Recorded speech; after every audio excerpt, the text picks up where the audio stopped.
Welcome into a brand new episode of Destination the Show. We are on episode 14 after a brief Thanksgiving week hiatus. Back with Jeremy Nygaard as ever. Jeremy, what's good, man? How are you? How's your I break? I'm good. Break was good. Thanksgiving was good. Everything's good. How are you doing? Doing well. Are you a Thanksgiving guy, a Christmas guy, a holiday person? Is your family over the top with that stuff or is it muted? Um, I'm a Thanksgiving guy. Okay. The rest of my family are definitely Christmas people. It's been Hallmark television nonstop since forever, and but I've always been a Thanksgiving guy. I mean, I like Christmas, but I think working in the public school system kind of gives you a different view on that sort of thing. hmm Where you just have the people that have things and the people that don't, and Yep. having to navigate those waters, it's different. So, um, I mean, I certainly enjoy the Christmas break, but these 4 weeks in between Thanksgiving and Christmas they're a doozy. For sure. For sure agree with that. Um, I have big news, man.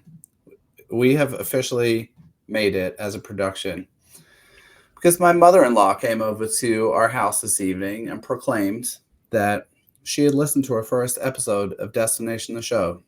Wow, And do you know what her 1 cents review was? that Theo's the only one that has the voice for this podcast.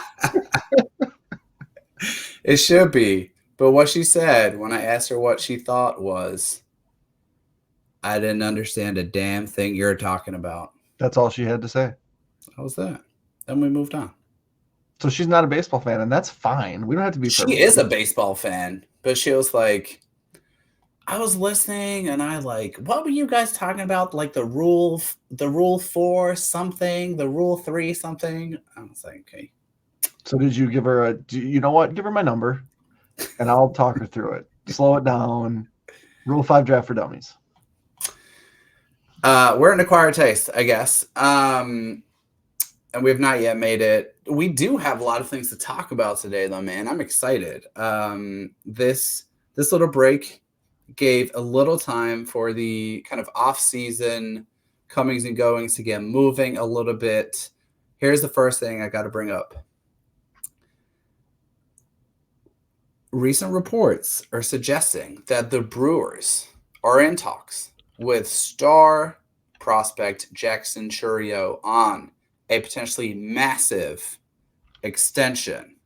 Uh, your thoughts, man? I'm really curious if you have a guess at like years and dollars, and in general whether you feel like this is um, a good play, a good strategy for them, in light of non-tendering um, Brandon Woodruff, seemingly cutting back a little bit on their major league competitiveness. What are your thoughts about a possible Churio mega deal?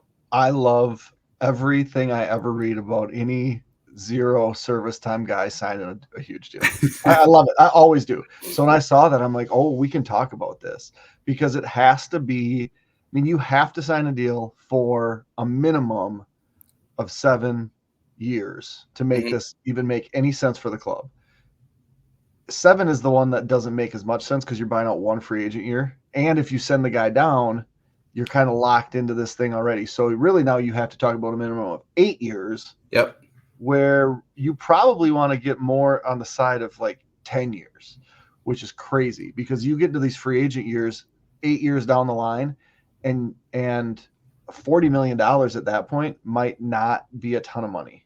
Yep. And so the first year is going to be like a million. The second year is going to be like a 1.5 million, and then a 2 million, and then all of a sudden it's going to start getting bigger and bigger and bigger. So I mean, you're looking at between 8 and 80 and 10 and 130 with like escalators and incentives and player options and team options and buyouts, and that's what I think is super fascinating about baseball contracts. So I mean, if I had to guess, I'd say like guaranteed of 9 years and right around $100 million with the chance to make Interesting. a heck of a lot more. Okay, we're not far off. I think my guess is going to be 8 for 90. And I'm going to say 8 from the age and agent perspective, right? Like if Chourio signs an 8-year deal now, he will be a free agent again he's 19 now, so 27. That is right back in baseball prime to potentially sign an absolutely massive second contract. And I also stayed south of 100 because that's like Ronald Acuna territory. But maybe we should just blow right past that. But I think you're definitely in the right ballpark for sure.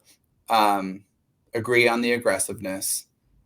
And what the Brewers could do, and what I think teams should start to do, is, I say that first year's $1 million, the second year's $1.5 million, $2 million, and then it does this. If a team's going to sign a guy for 10 years, give him $8 million, give him $8 million, give him spread it this way. It's cost certainty, right? The player gets his money. You get to the AAV is going to stay relatively, close to what you're actually paying. And so there's totally ways to make this win-win-win all around. Now, I don't know who is his agent. You said when you talked to agent, who is his agent? I don't know. So the benefit of if he's got like a less popular, less famous agent, there's a benefit to try to make this sort of deal early, because he's not jumping ship before he signed an $800 million contract later, right? And the agent's going to make his money too. So there's reasons why it's good for the team. There's reasons why it's good for the player, and there's reasons why it's good for the agent. And that's why these deals tend to happen. And I love that I was really hoping that there would be more, like, by the time we started doing this. Yeah, I know. I'm ready. Because I think it makes a ton of sense for a team that's trying to figure out their budget. If you have cost certainty, and if you can get certainty for a potential superstar for 8, 9, 10 years, that's a huge win for the club.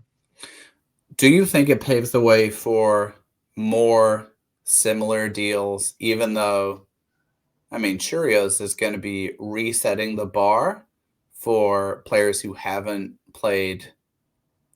faced a major league pitch or thrown a major league pitch yet? Do you think it paves the way for more? And do you think, if so, that those deals are more suited to the small to mid market range teams like the Brewers, like the Twins, and less so to larger market teams, Cubs, Yankees? Well, whoever? I don't necessarily think that, because this became more popular with the Braves, right? The Braves pulling it off. I think the demographic that you typically get more buyers from, or the types of players, are the Latin American types, right? Because that is the type of money where it can change everything forever. Whereas if the Orioles approached Jackson Holiday and said, hey, his dad's like, wait a second, we're already rich, we don't need this. It'd be sweet if you could guarantee yourself X amount of dollars, but you're going to make so much money playing baseball. And then your brother's going to come and make so much money playing baseball. So I don't know that it's team as much as it's the background of the family. And I think, that's why we saw Ozzie Albies deal was like a head scratcher, but he immediately said, this changes everything. Yep. Acuna got huge money.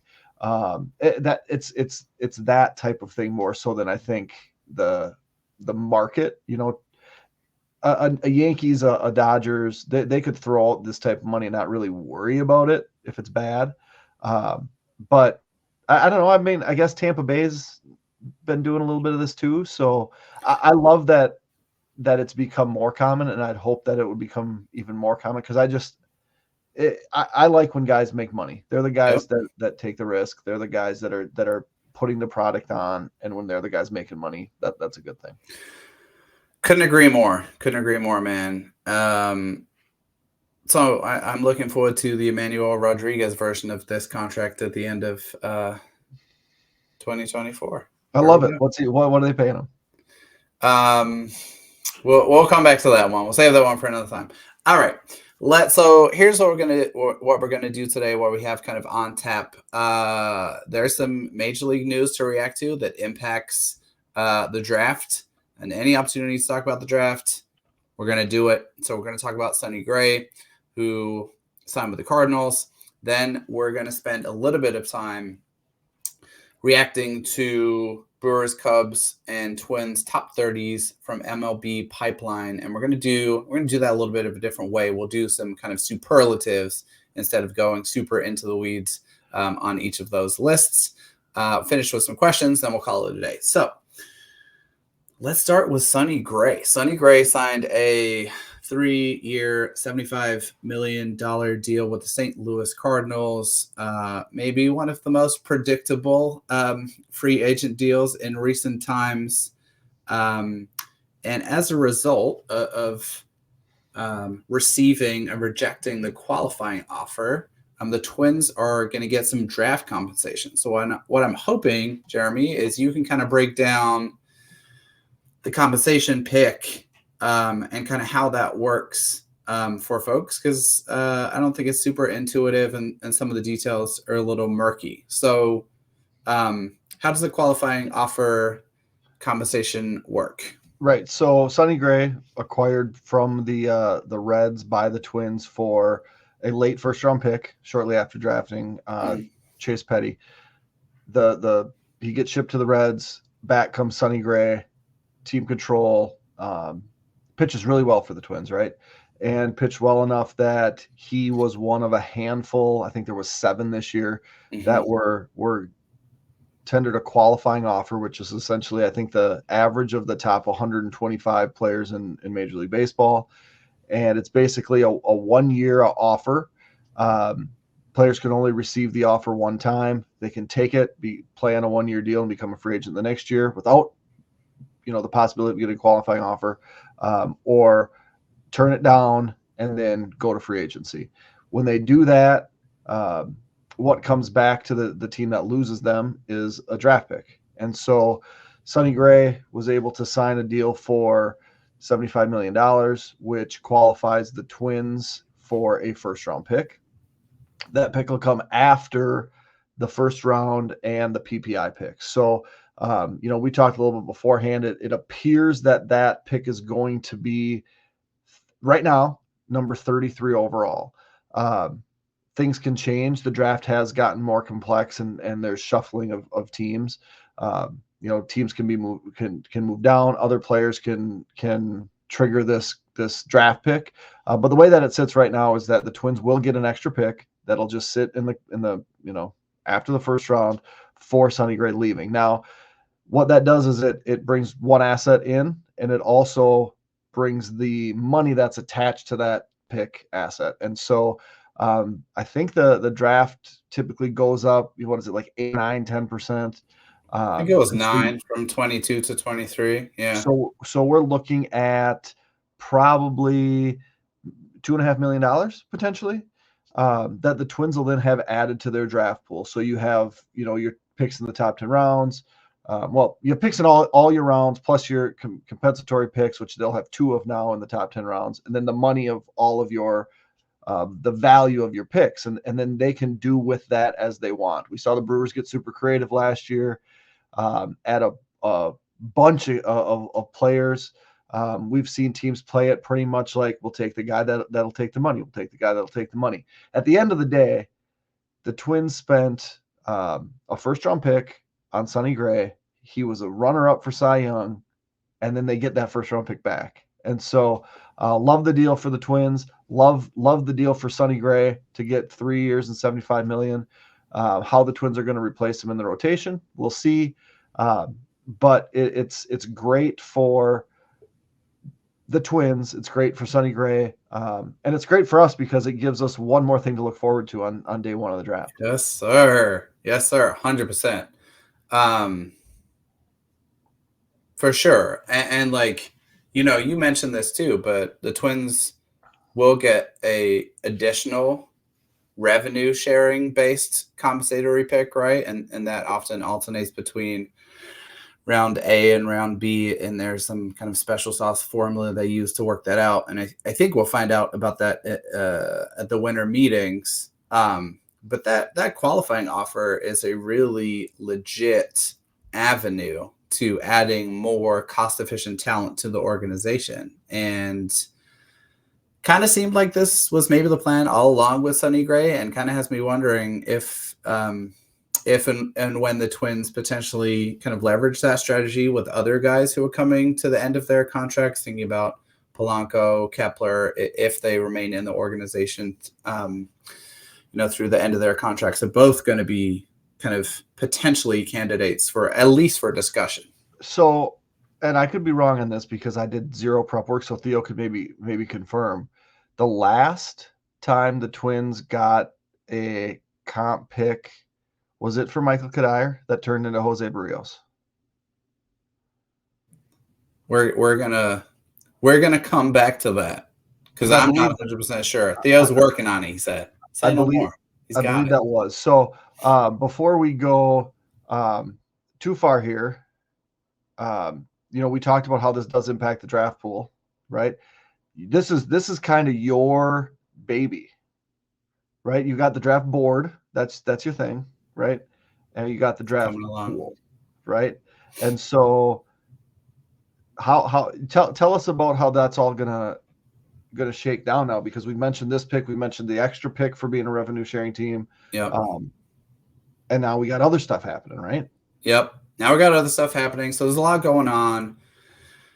Headline, I think, is that the draft pool is far from solidified, but we do know more than we did just a few weeks ago, right? And so to set some context here, in 2023, the Twins had the 5th highest draft bonus pool in all of Major League Baseball, around $14.3 million. It was really bloated, courtesy of them moving up in the lottery, landing Walker Jenkins, rest is history.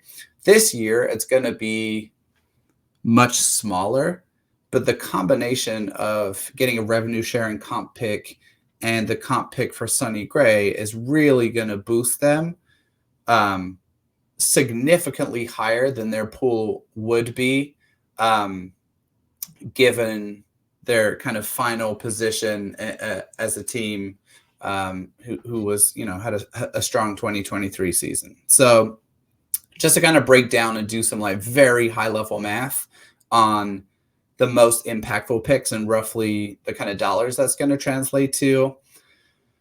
So they're currently slated in the first round to pick 23rd overall.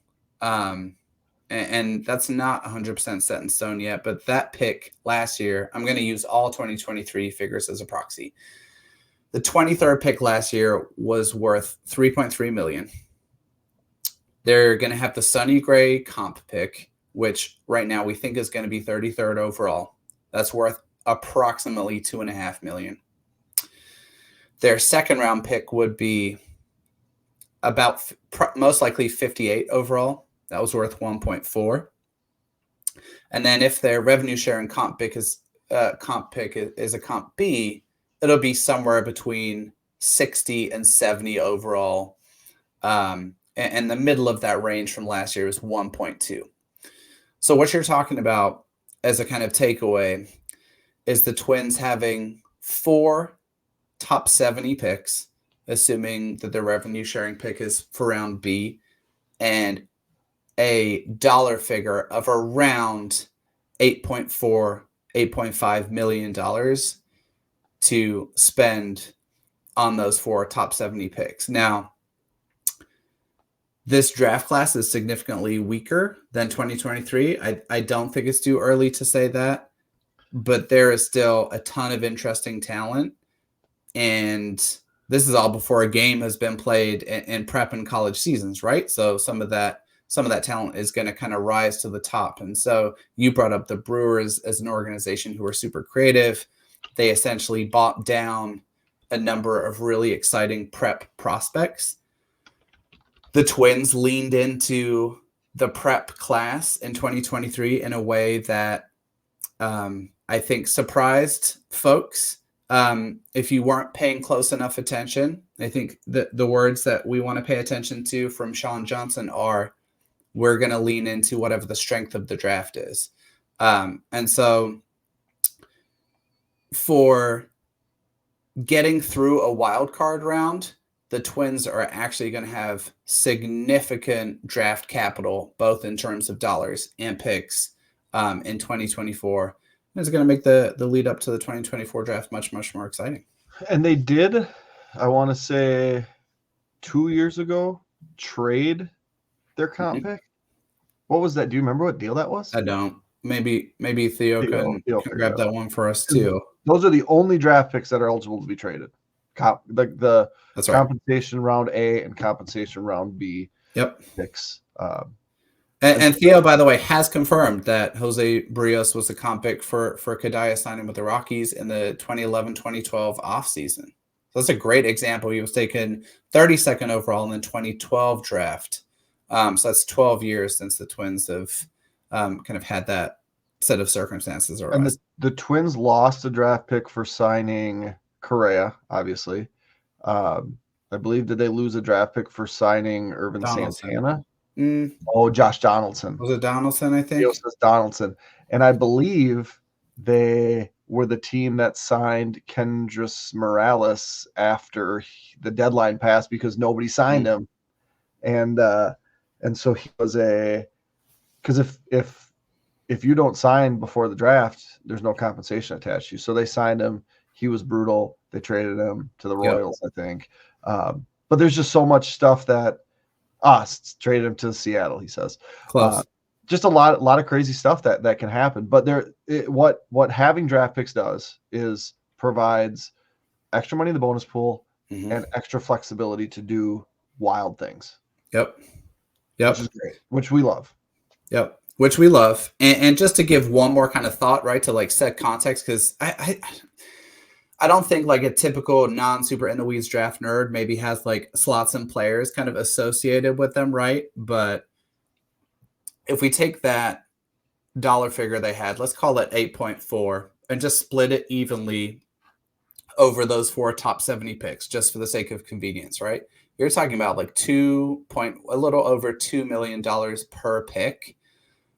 If you look through a who's who in the last few draft classes of guys who have signed for that dollar figure, that kind of $2 to $2.5 million range, there is a ton of absolute dudes. That's like the Charlie Soto range. There's a ton of guys, and I don't have a ton of names to hand, but I think the headline and the thing Twins fans should be excited about is you're not going to get superstar talent for the picks and the money that they have, but you have a chance to take 4 swings on really, really good caliber prospects and be creative with that money and move things around to potentially buy a pick or 2 down to where you want them later with one of your later picks. Yeah, for sure. Okay, that's enough draft chat for now. We will come back to it soon, though, because the draft lottery is happening in a little under a week from now. We'll come back to that later. Let's move on to MLB Pipeline top 30s, right? So we've done plenty of reacting to kind of prospect lists and top 100s recently. We're always going to do a lot of that on the show, just to kind of get a diversity of opinions, right? We're going to take a little bit of a different angle with it today, though. And we're going to kind of I'm going to give you some like questions or prompts. So you're going to take the Brewers, I'm going to take the Cubs, and then we'll probably split the difference on the Twins. But how we set this up is in the Brewers top 30, I'm going to kind of give the context of like who are the top 100 guys. Then I'm going to ask you in that top 30, who do you think is underranked? Who do you think is overranked? And kind of what's your rationale? And then lastly, who is the next top 100 prospect from that system? And that's why we'll kind of tee it up with the top 100 guys at the beginning, because we use the Pipeline top 100 for that too. So are you ready to dig in a little bit on the Brewers? Absolutely. All right, let's do it. So Brewers 3rd overall system per MLB Pipeline. Top 100 guys include Tyler Black at 51, Jacob Mizorowski at 36, Jefferson Caro at 32, and Jackson Chourio at 2nd overall. Great system. I I mean, if you go beyond there, like top 5, 6, 7 guys, it's so many exciting dudes. Who on this list do you feel like is underranked for you? So when I looked at this earlier today, and I saw on their top 30, Brock Wilken was their number one pick. He's ranked 7th overall. Looking at the guys above him, I'm like, right? Cooper Pratt, prep guy, is their 9th overall. Who we Eric love. Batanti, prep guy, 11th overall. The guy to me that stuck out as being underranked was Josh Noth. He's the 14th ranked prospect in the system. Seems low to me. It's a stack system. Like, I get it. He didn't pitch at all this year after getting drafted. He was drafted 31st overall, right? So you tell me and I thought, he was a Northeast guy, helium guy coming into the draft, right? You could tell this story better than I do, but when he went 31st, that felt like the right-ish spot. Yep. Right. So you're going to tell me that the 31st best prospect in the draft, or the guy that went 31st overall, doesn't deserve to be ranked higher than 14th, even in a stack system? That to me is crazy. And so, he was the second highest bonus for all the Brewers guys, right? Wilken, then Noth. And it's not like the other guys set the world on fire, right? Batanti didn't play much and wasn't very good. And so that didn't seem to ding him down that he wasn't great in rookie ball, but the guy doesn't pitch professionally and he gets dinged. Like, that to me is not great. And he's a guy that I would expect to really shoot up the rankings. Yeah, he's probably a little undersized, but he's going to be way better than the level that he pitches at to start next year. And he's going to go. Yeah, man. I love this pick. I absolutely love this pick. I mean, it was a perfect summary, right? I think incredible ability to spin the baseball. He earned a lot of like Lance McCullers comps coming out, and I think that's actually a great one, even though we don't like comps that much. I love comps. You love comps. I don't love comps. I think Lance McCullers is a good one, though. Noth is a great underrank. I completely agree. All right. How about overranks? Anyone you feel like they're a little too high on? Yeah. And this is not because I don't like him as a prospect, right? But Jacob Mizorowski is the number 4 right-handed pitching prospect in all of baseball. Yeah. 36th overall. That surprised me a little bit. And I think there's reliever risk, right? We've talked about that. And not that that's a bad thing. Like, Juan Duran is super valuable as a reliever. But he was never ranked this high. You love that type, but you want, if you can, get a front line pitcher. And he may turn out to be this, but and there's 3 more guys in the next 10, right? So he's 36. I think Lauder's 37. There's 2 other guys. I think one's like 39 or 45. So, and it's a very volatile demographic, right? You could be Forrest Whitley and be a top 15 prospect for 3 years and then fall off the face of the planet. Yep. For me, the 4th right-handed pitching prospect in all of baseball that has a lot of reliever risk. A lot of reliever risk seems a little bit too high. He's a dude. I get it. I love him. That just to me stuck out a little bit. Yeah. No, I get it. I get it. I kind of agree with that too. I feel like Mizorowski is a hard prospect to place because I feel like I feel like one is going to look foolish kind of however it pans out with him. Either the reliever risk is legit and you're going to look foolish for having him 36 overall, or he's going to absolutely dominate and you're going to look foolish for having him that low. Because if he hits, he's as good as any right-handed pitcher in baseball. So I think that's a great pick too. I like your choice. I'm agreeing too much with you today. These are good picks. I'm an agreeable dude. How about, I'm going to move right on by that one. How about next top 100 prospects from their system? Who you got? For me, it was like looking at the list. I'm like, well, this is easy. It's Brock Wilken. Yeah. And I think you were a really big Brock Wilken fan. Yeah. Coming out of the draft, I was a little less sold on him. When the Brewers drafted, I'm like, God, you're adding another third base type into they seem crowded. and then he went and just destroyed 3 levels. Yep. So he dominated high A, went to double A, and was good there.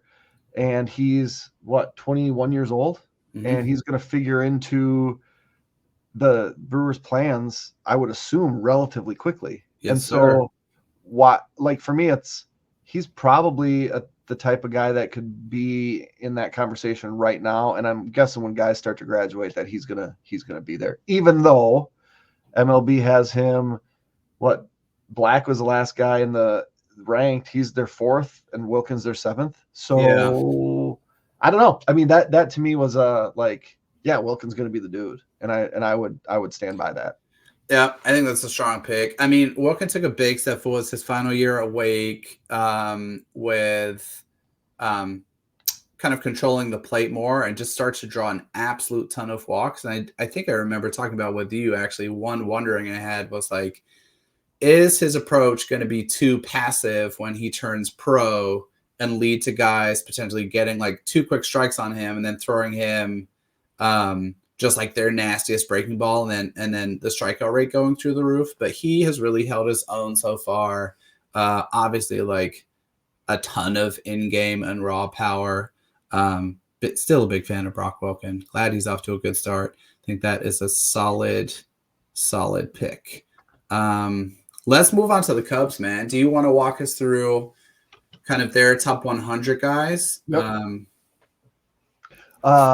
So their 4th overall system. I'm losing focus, but nobody watches us on YouTube, so it's fine. I can keep talking.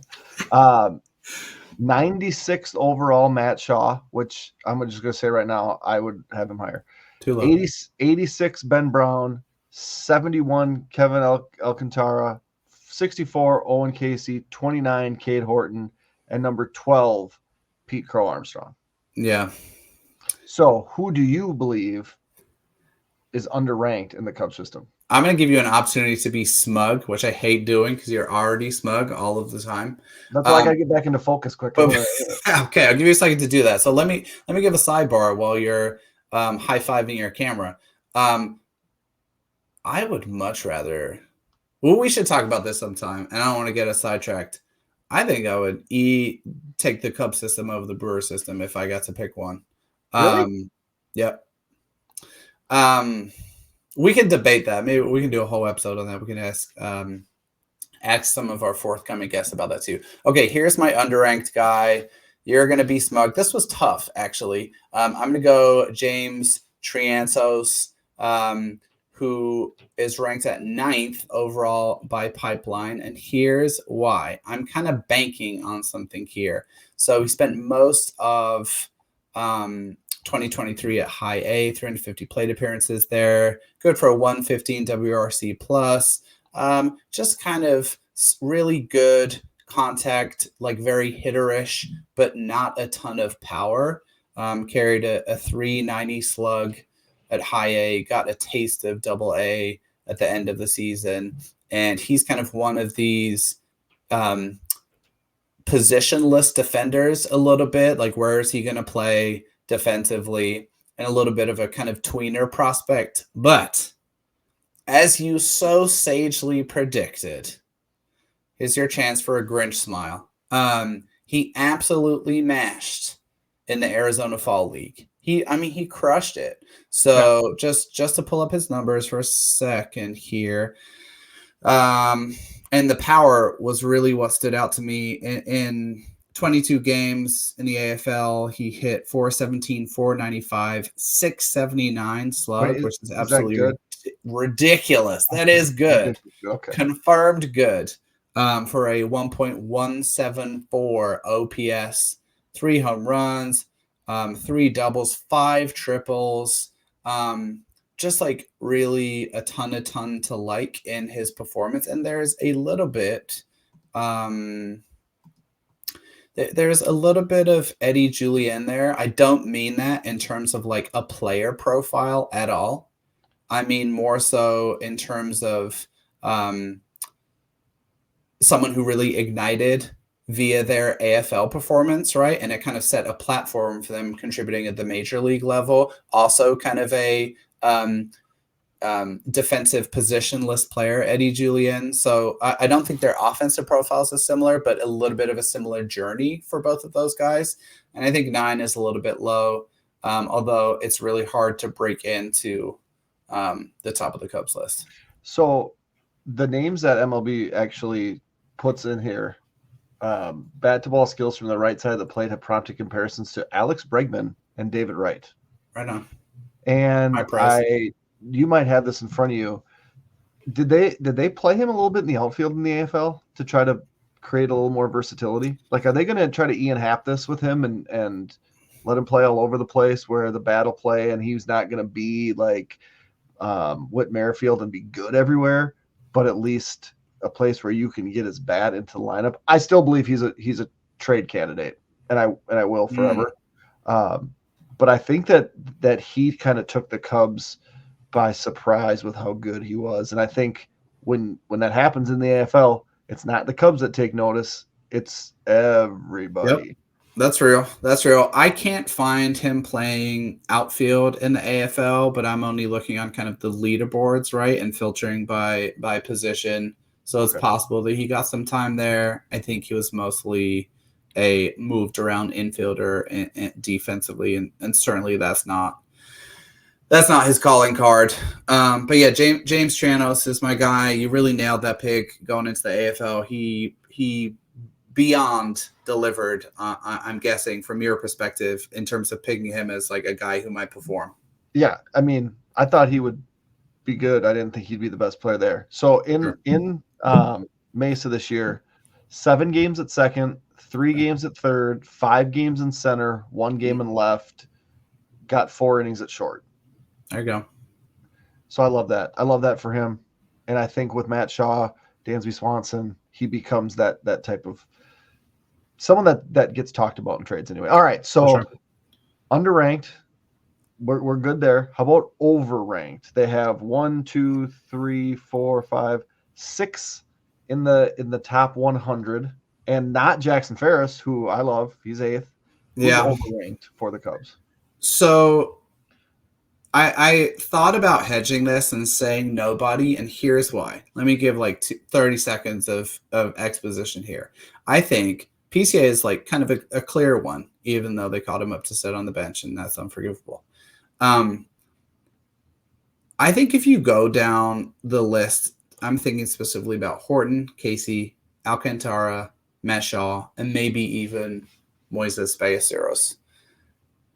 There's an argument to be made for interchanging kind of any of those guys. I think it's really hard to separate them, which is an incredible thing to say about that group because most of them are top 100 guys.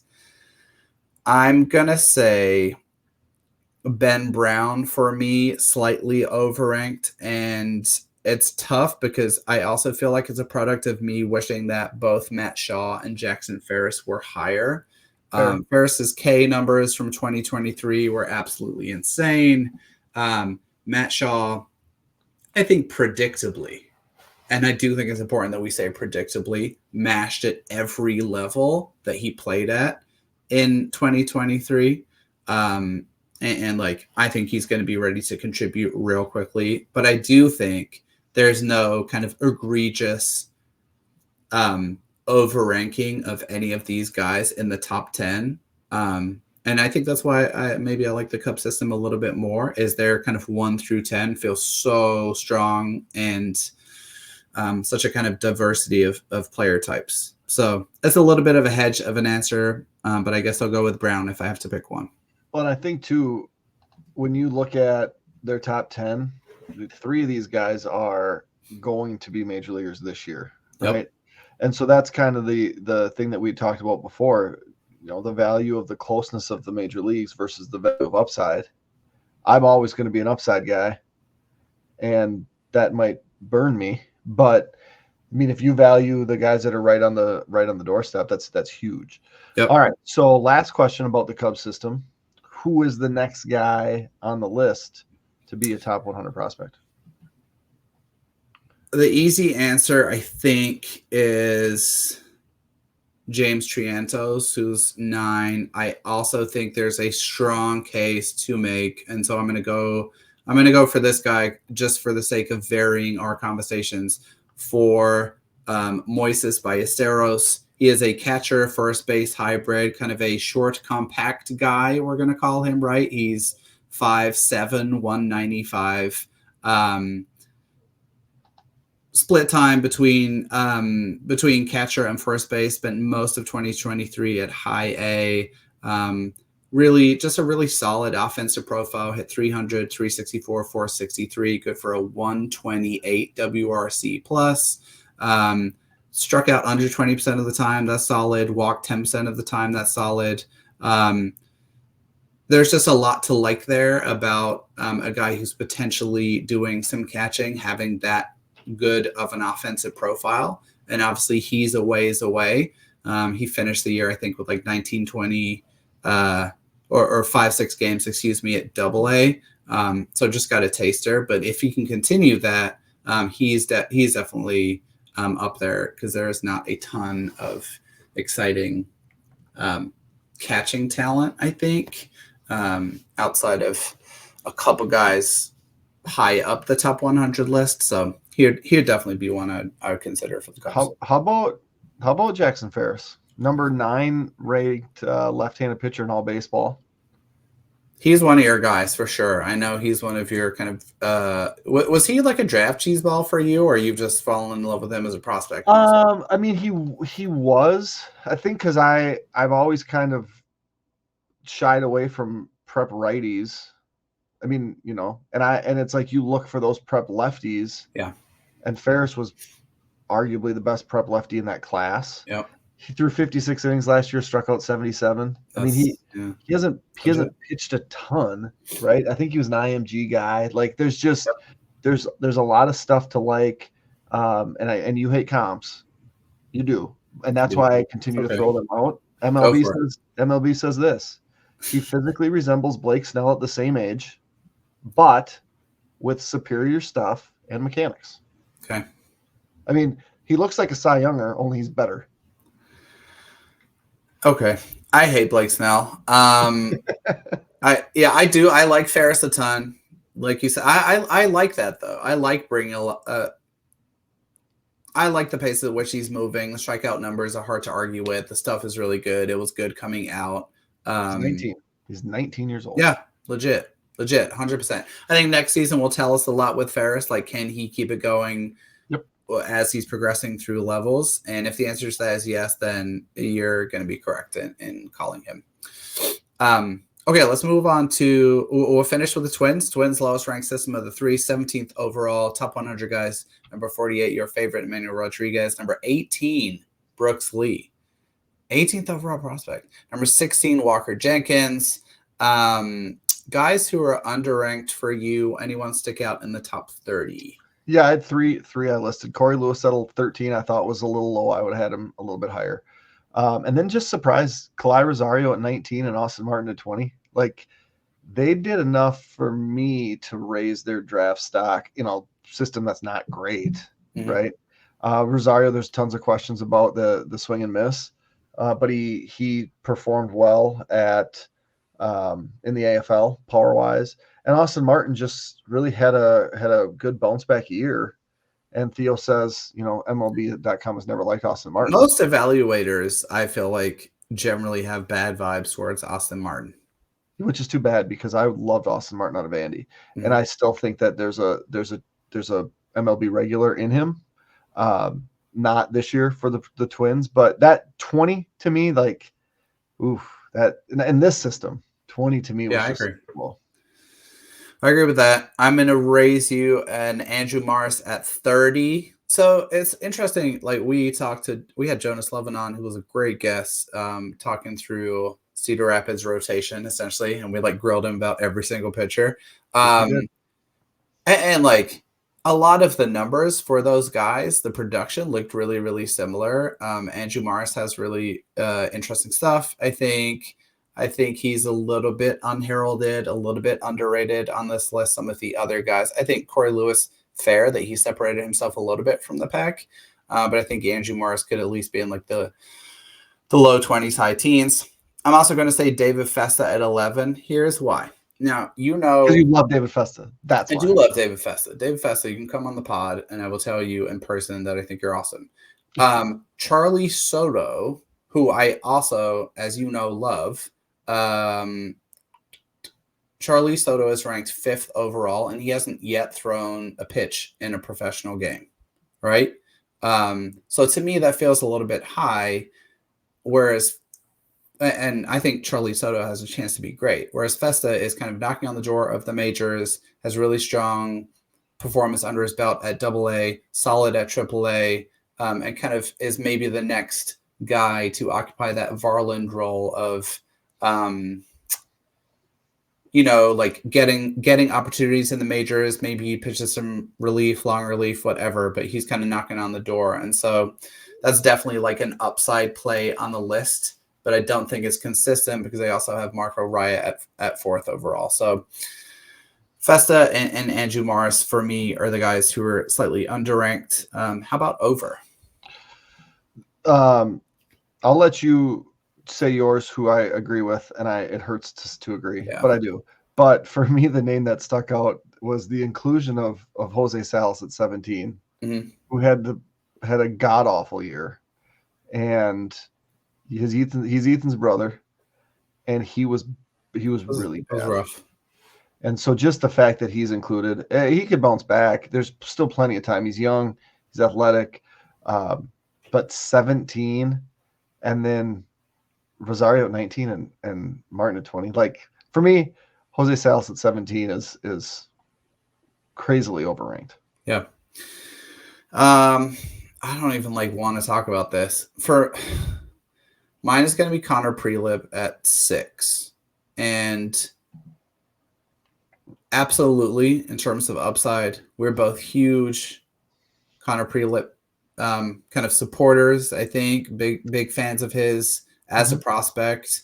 I think you went on a Prospects Live mock draft and drafted him on behalf of the Twins at 8th overall. I drafted him because Brooks Lee was gone. Yeah. Love him. And just health has not been there, and it's really unfortunate. The stuff and the ability is undeniable. It's hard for me to place him at 6 when the kind of medical piece is just a really big lingering question mark. And again, I'm a big Connor Prelip believer. Hope that he is making strides in his recovery, but 6 is too rich for me at the moment. Because we're operating under the assumption that he will miss the entire 2024 season, right? And so, I mean, he's going to be 23. He's going to come back for 2025, hopefully healthy, with a grand total of 3 professional innings under his belt and 30 innings over the last 4 years. That's second Tommy John too. Yeah, and I think they did the new Tommy John internal brace and there's certainly hope, but in 100% honesty, when I saw that these were being updated, and I looked at the Twins list, and I was like, Jenkins, Lee, Rodriguez, Raya, Soto, Prelip. Oh, Twins hasn't been updated yet. And then it turned out that it has been. And so, I hope that he can be the dude that he has shown. It's hard. I think I dropped him on mine to 16 or 17. But I mean, the upside certainly there. It's just, it's tough. For sure. Agree. Last but not least, next top 100 prospect from the system. Who you got? Marco Raya for me, and not because. I mean, I think he's close. I think his struggles at AA maybe made him a little bit further away. But in my opinion, there's just not anybody else aside from maybe Corey Lewis just going off at AA that even really jumps into the conversation. Because I'm like, you're looking at a bunch of middle infield type bats, Brandon Whitaker, who's so far away. Charlie Soto's not going to jump into the top 100 soon, having never thrown a professional pitch. Right. For me, it's Raya, but not because I believe that he's super close, but because I believe he's the next closest. Yeah, that's fair. Raya is a top 100 at Baseball Prospectus already. I know they're really high on him. I think Festa is the other guy. I've mentioned that on this show before. I have now seen Festa on a top 100 list at Fangraphs. So if you are an Eric Longenhagen fan, which I am, he's a believer in the stuff. I think for both of those guys, that's kind of pending a strong start to the 2024 season at their respective levels. For Festa, that'll be AAA. For Raya, that'll be AA. And we will reevaluate this question with mid-year rankings when they come out in 2024. That was fun, man. That was good quick hits. Let's finish with a couple of listener questions. Alex on Twitter asked about PPI picks. Here's kind of the gist, right? He said, I really dislike the top 100 list criterion. If a team puts their 14th best prospect on the opening day roster and he turns out to be amazing, why does the team get punished for the prospect writers not recognizing the kid's talent? Your thoughts on the PPI system in general, effective, need tweaks, anything on Alex's question there? Yeah, I mean, I'm not in disagreement. Like, why, if you have a prospect, I think is it maybe to limit like a 28-year-old coming from Japan, and I mean, are those guys on all the prospect lists? I guess there's got to be a reason that it's there. Right? So I think it comes back to, right. Well, I just took a peep at Sonny Gray's contract breakdown. That's wild.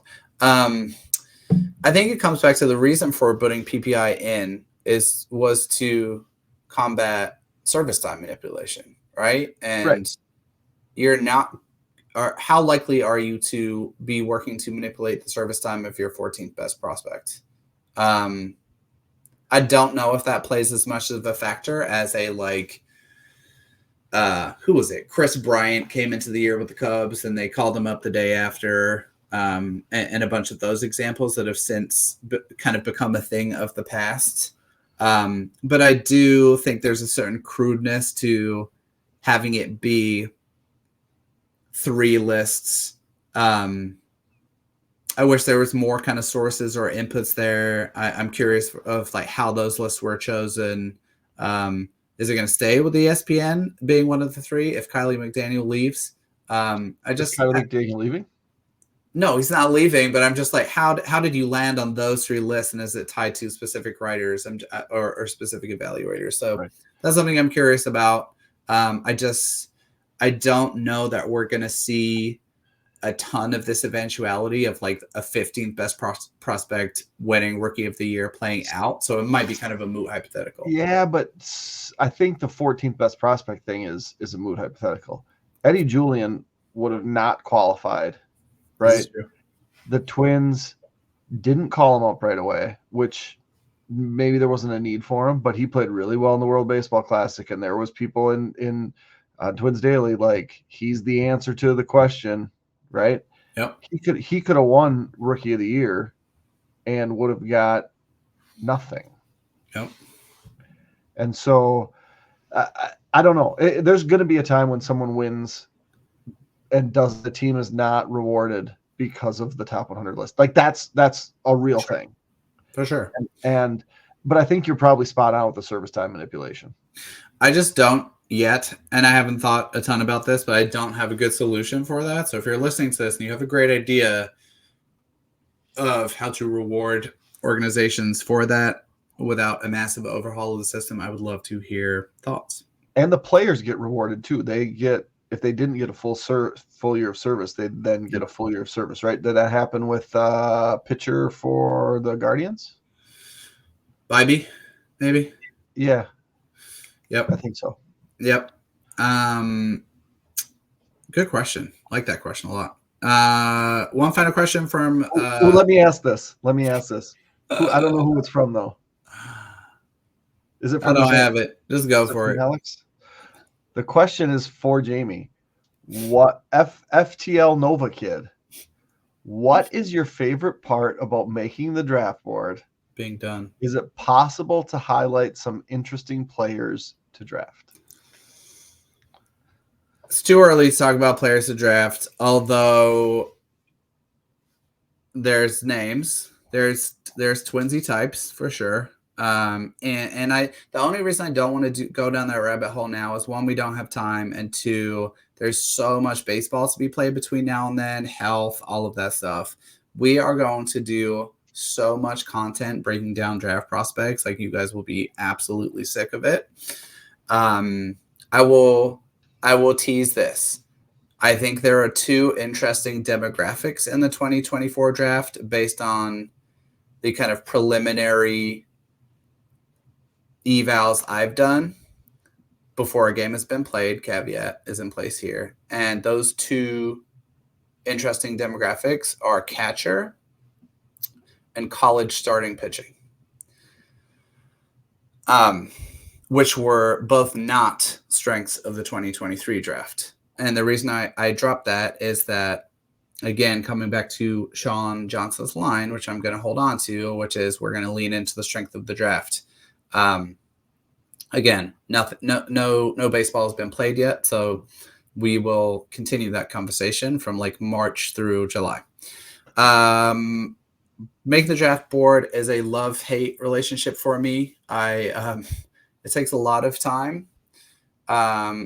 Favorite thing about it is people enjoying it, people using it, people liking it. But I'm not gonna lie, like it's a drain. It's a significant amount of time. It's a ton of work. So my other favorite part of it is being done. But looking, you know what? That's what's funny is that's how I feel about the draft. Yeah, for sure. Like, I love it, and then I love it when it's over. Well, you don't sleep for like 72 hours, so you have a whole different schedule when it comes to the draft, man. Yeah, but that's the thing. Like, I love all the drafts. I mean, I will watch the WNBA draft. I will watch the MLS draft. I don't know anything about the MLS, but I don't have to like spend time. You know that it has a draft. I do. Yeah, the super draft, I think that's right. But when the draft is over, like the baseball draft, it's like we're involved from pick one to the last pick. There's a labor of love. And then it's like, I just need to take a nap, but I can't because I got a kid playing baseball. I got to go coach him.